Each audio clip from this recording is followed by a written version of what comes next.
This is CBN NewsWatch. Hello, everyone. Thank you so much for joining us for CBN NewsWatch. I'm George Thomas. It is Thursday, April 23rd. Ahead today, Americans are not just worried about the coronavirus right now, but what might happen this winter. Hear from health experts on what you can do to protect yourself. We'll also look at how grow farmers are coming up with new safety guidelines to allow people to stay healthy while picking fruit. And it is a 100-day challenge that is calling Christians to increase their faith and be intentional about their relationship with God.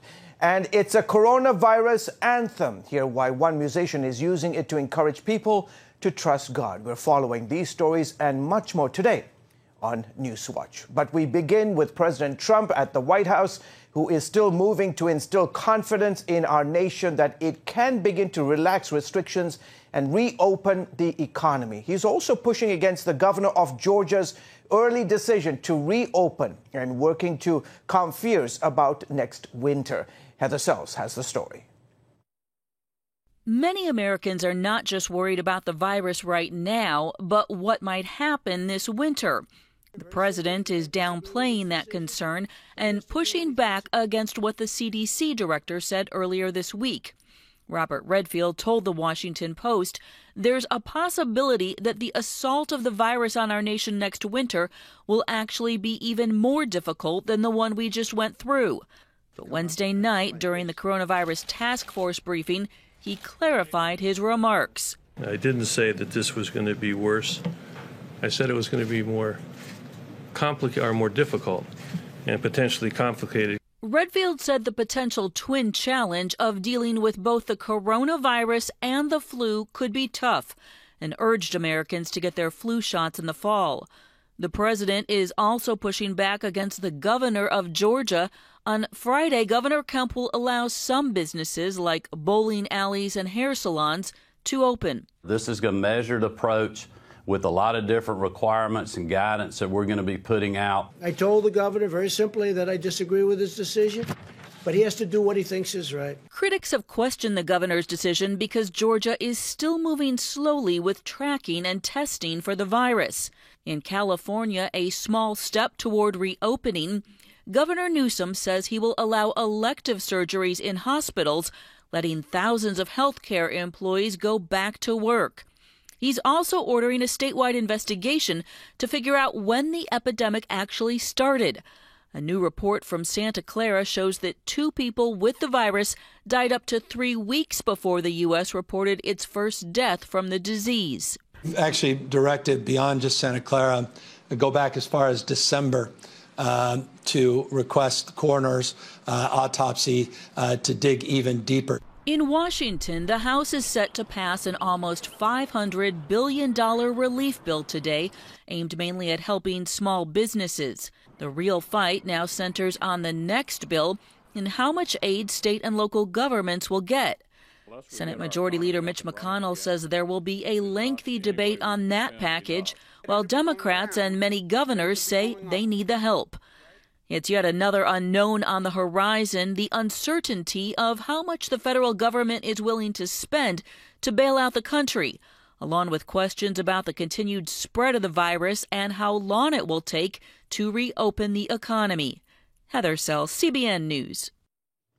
Thank you so much, Heather. Progress, by the way, is being made toward a viable vaccine for the virus. That's according to researchers at a Philadelphia-based pharmaceutical company. Inovio Pharmaceuticals told Fox News that they are in their first phase of testing the virus. Trials on human subjects began last week, and a second phase of testing is expected in the near future. Approximately 40 people will be tested during the initial phase at locations in Kansas City and the University of Pennsylvania. Final results from the tests are expected by this summer.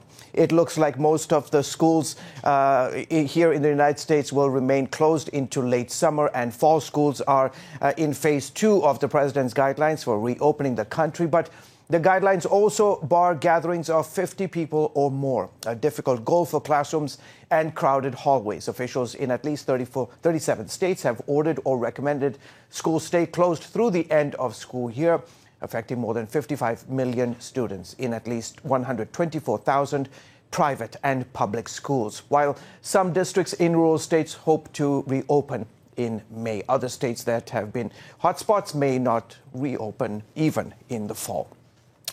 You may recall the story of church members in a Mississippi town who were fined $500 for attending a church service in their cars. Well, the city of Greenville has now dropped its order banning drive-in services, just after the Justice Department expressed interest in the case and a lawsuit from the Alliance Defending Freedom.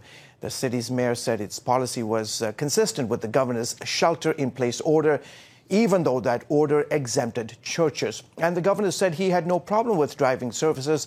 The ADF and the Department of Justice said the city could not target churches while allowing similar activities elsewhere, such as drive-in restaurants. Strawberries came early this year in Virginia due to a mild winter.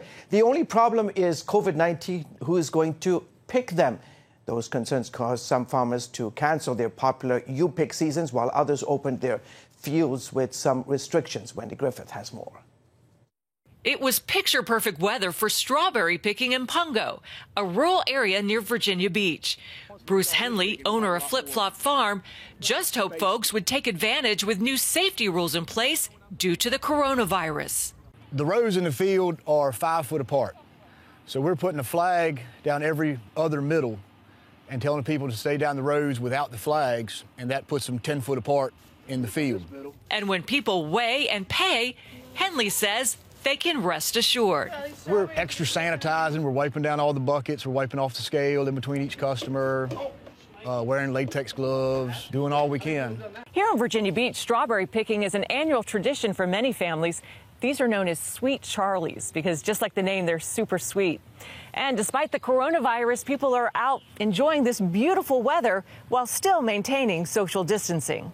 We live close by, and we're always really excited for strawberry season and just to be out in the open. Everyone seems to be social distancing well, but to get out here with our kids too. And just down the road, however, Mike Culliford kept his strawberry fields closed to picking. We're completely opposite of anything we've ever done before. With everything going on, and with the CDC guidelines and what the governor has mandated, our family decided that our first priority was keeping us and the people that help us, our employees, safe. Second priority was keeping our customers safe. So Culliford decided to take a different route, online ordering and pickup service. That's the preferred way. Is you go through our website, prepay. We give you a time slot like the grocery stores are doing, or when you can come pick up your box or bag or what have you. The decision did not come easy. We feel bad that we're depriving people of the opportunity to come and pick, and it's costing us money because, you know, most people want to do that, so we know we're losing business, but you have to do with what you're comfortable with, and this is all we're comfortable with right now. Another problem for both farmers is manual labor. The pandemic kept many seasonal workers home, so Culliford hired a local girls' high school basketball team to help pick the delicious berries. And he said that we can come out here and pick strawberries while social distancing and getting paid. So I was like, yeah, count me in, because I work at a restaurant as well, and I can't work right now. Meanwhile, back at Flip Flop Farm, Michelle and her daughter Neely picked enough strawberries to go around. Today we wanted to get out of the house because we've been cooped up for so long with this social distancing, and we wanted to pick some strawberries so we can send some joy to some of our friends. What are you personally going to do with your strawberries? We are going to cut these up and make our homemade whipping cream and make shortcake. And that is a sweet ending to this story. Wendy Griffith, CBN News, Virginia Beach. Is it good? I'm sure it's good. Coming up, we hear from the president of the Southern Evangelical Seminary, hear what he says should be pastors' response to COVID-19. That story is next.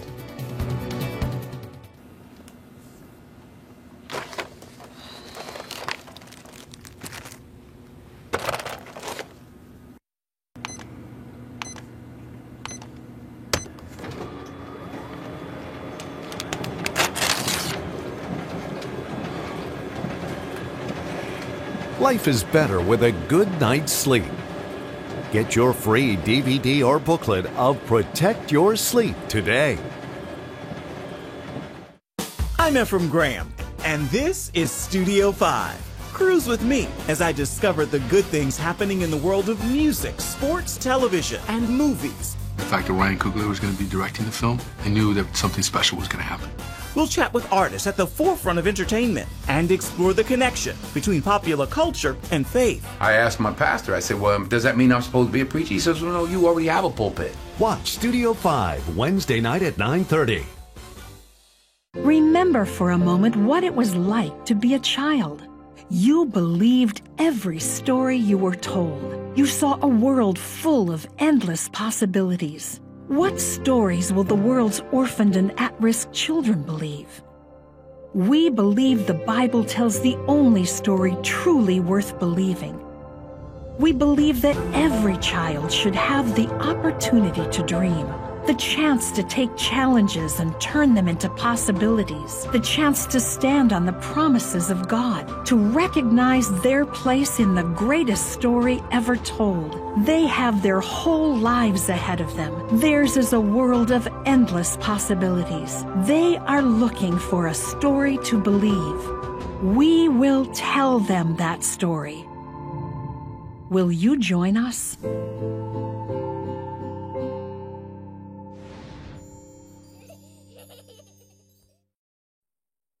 Welcome back to the CBN News Channel. Is the COVID-19 pandemic God's judgment on the United States and the world? How should Christians respond when pastors and church members are arrested or ticketed for violating stay-at-home orders? On this week's edition of The Global Lane, Gary Lane posed those questions and more to Southern Evangelical Seminary President Dr. Richard Land. Take a look. This is where the tension comes into play between being obedient to the civil magistrate for conscience sake, and at the same time render unto Caesar that which is Caesar, and unto the Lord that which is the Lord's, which is our ultimate obedience, and he's our ultimate authority. And I think some of these governors have gone way too far. I've been a little shocked, actually, at the authoritarian streak in some of our governors and some of our mayors and some of our sheriffs in the way they've interpreted these orders in a very, as the Attorney General said, in a very draconian manner.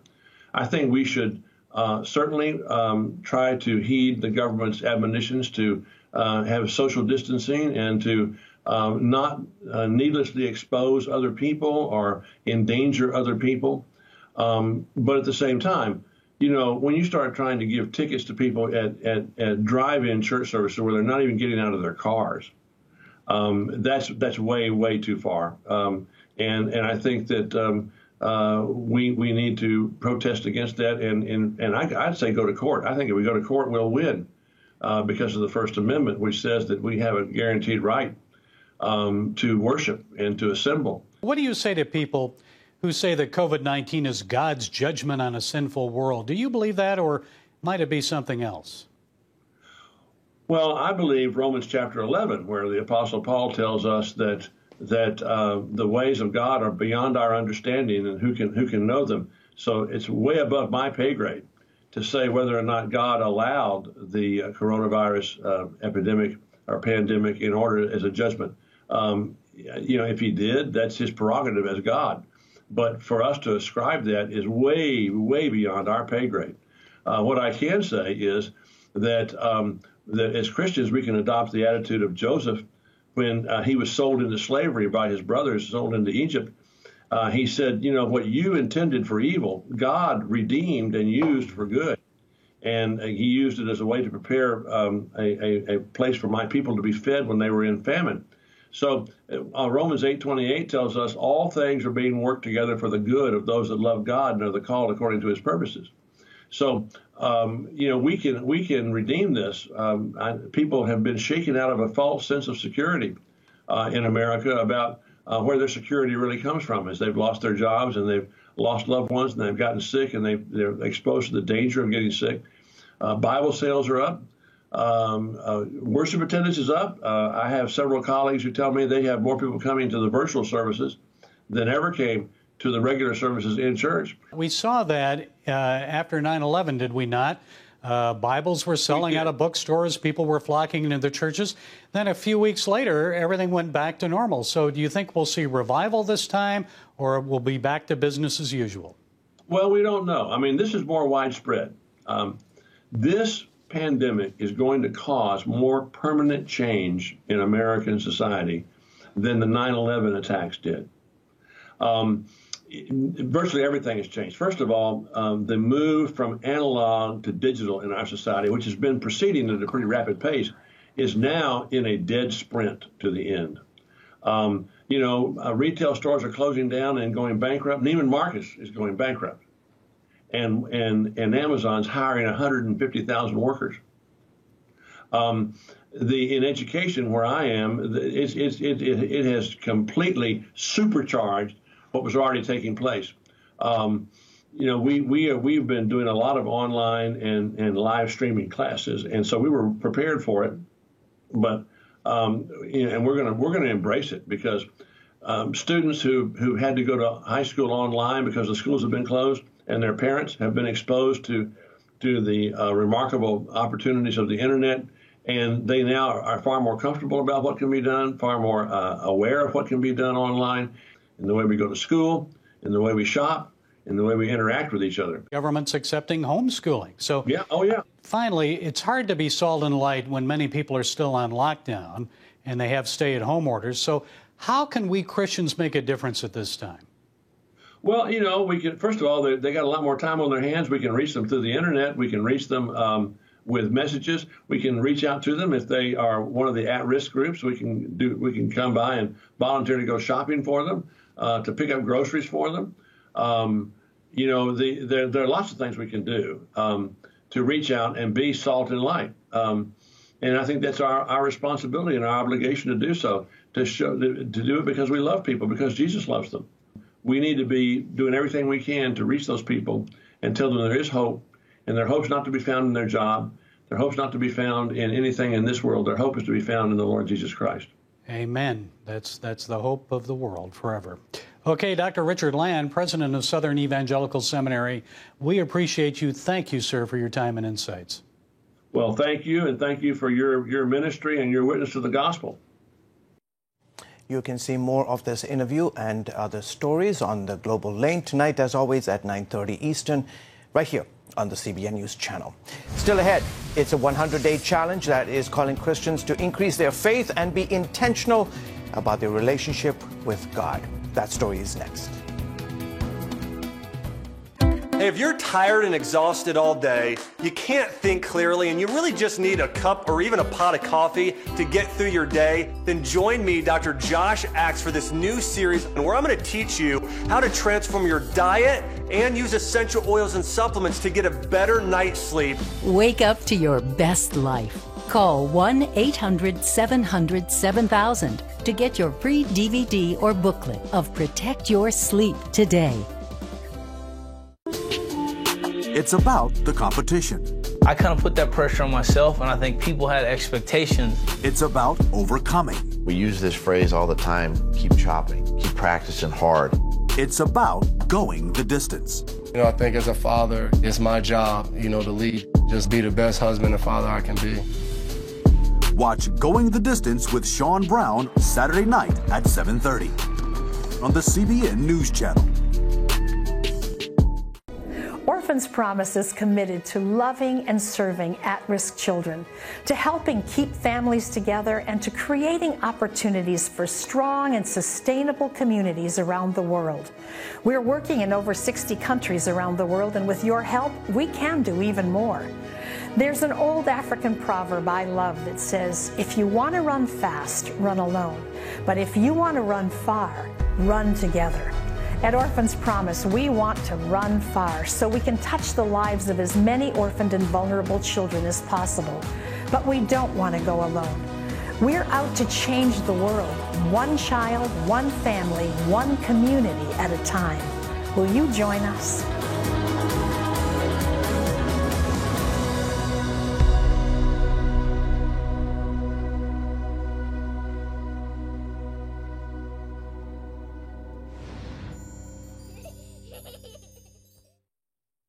Welcome back to the CBN News Channel. As you know, COVID-19 has disrupted the American way of life. Social distancing has changed the way we work, shop, and even attend church. But a new faith initiative is launching to help Christians find peace during this time of uncertainty. 100 Days of Faith is a tool to help believers revitalize their faith and grow in their relationship with God. It is hosted by Pastor Alan Jackson of World Outreach Church.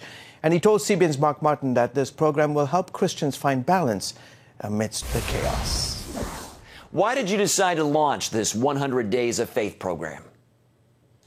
Well, it's really a response to how I learn. I'm a book junkie, and I'll read 2, 3, or 4 books a week. But when I'm done with them, I put them aside. And I didn't want people to do that with an invitation from God. So we created 100 Days of Faith. So it's not just so you could read a book, but that I'll start the day with you and help you implement the ideas in the book. So I'm excited. We've used it in the congregation, had some really good outcomes, and I'm hoping we can do it in a little broader population. Wonderful. Well, what scriptures have been encouraging you during this time? Well, I think in this immediate season, I've been hanging on to that verse that says God's not the author of confusion, because I feel like he delivered us from the threat of millions of deaths with a virus. And now we're in this midst of a season where there's a lot of confusion and anguish and fear. And we're asking God to let the confusion dissipate like smoke and bring a clear path forward so we can go back to work and back to worship. That's wonderful. You're right. God is not the author of confusion, but of peace. Well, with the current stay-at-home orders, people may be feeling depressed, anxious, even fearful and confused, like you mentioned. How would you encourage them? Well, I think anytime our routines are disrupted, one of the responses, it leaves us a little bit off balance. And that's where I think an intentional faith helps so much, and 100 Days of Faith makes a difference, because you can build a little routine into your day that grounds us on something that reaches beyond our work routine or our favorite restaurant or our favorite recreation. At least in theory, God is the foundation of our lives, and this season has been a reminder to kind of revisit those foundational pieces. And I think it's a great opportunity to kind of find some hope and purpose in the midst of everything else being kind of turned upside down. And you touched on this. You've written a book called Intentional Faith, Aligning Your Life with the Heart of God. Why is intentionality so important, especially at a time like this? I think anytime the outcome matters, we want to be intentional. I took my dad for some surgery yesterday, and I didn't want the surgeon to have been trained accidentally. I wanted him to be trained very intentionally. And if our faith determines our journey through time and eternity, I think it's best in our best interest to be very intentional with it. And so to help people imagine that in an incremental way, so it's not just random waiting for God to do something, we choose to grow spiritually, and we choose to pick up our Bibles, and we choose to become people who pray. And just to create a structure to help people begin to implement that in their lives in a meaningful way. If you want to take part in the 100 Days of Faith initiative, sign up at myfaithvotes.org. Coming up, it's an anthem that is sure to lift your spirits. Hear how one man is using music to encourage Christians in this pandemic. Daddy? Yeah, buddy? How many nickels are in $1? There are 20 nickels in $1. How do birds fly? Does milk really make my bones stronger? Yeah. Daddy, when we die, will we go to heaven? Do you have the answer to life's biggest question? Call the 700 Club. We'll help you find answers to the important questions life brings your way. Watch breaking news, in-depth exclusive stories and programs from health to entertainment you won't find anywhere else. The CBN News Channel, a perspective you can trust. Enjoy credible news reporting from around the world. Discover inspiring programs and stories of hope, all in one place from a Christian perspective. The CBN News Channel, a perspective you can trust. To watch the CBN News Channel, download the app or visit cbnnewschannel.com.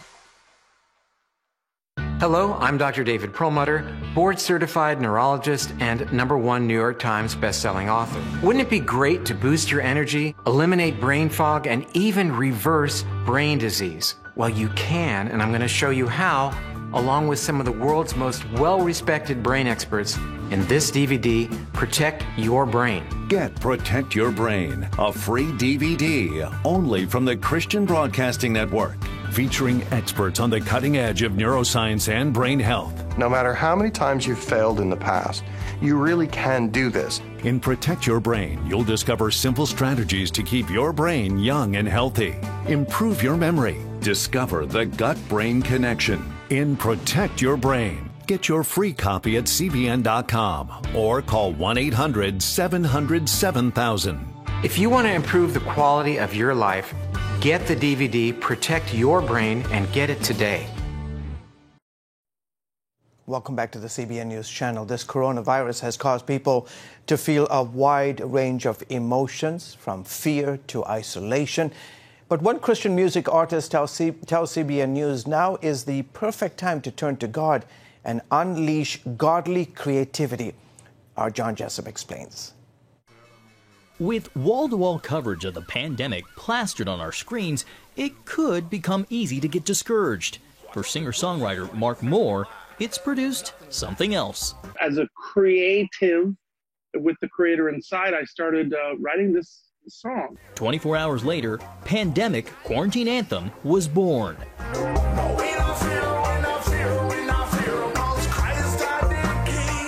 It took 10 days for his Christian reggae band, Christafari, to complete the project, with several members stranded in South America and the rest on quarantine after a tour in Brazil. While they're searching for the antivirus, never forget that Christ is with us. Moore, whose band has been featured on the 700 Club, says most of the video was shot at his Southern California home, including his daughter's birthday, a scene highlighting the need to still mark milestones in this era of social distancing. Her birthday party got postponed, and so we had to have a virtual party.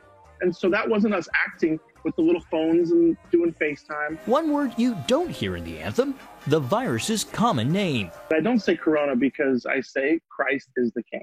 And ultimately, he's the King of all kings, and he's the one who we want to be focusing on right now. What's been the reaction that you've gotten from people who've had an opportunity to listen to the anthem?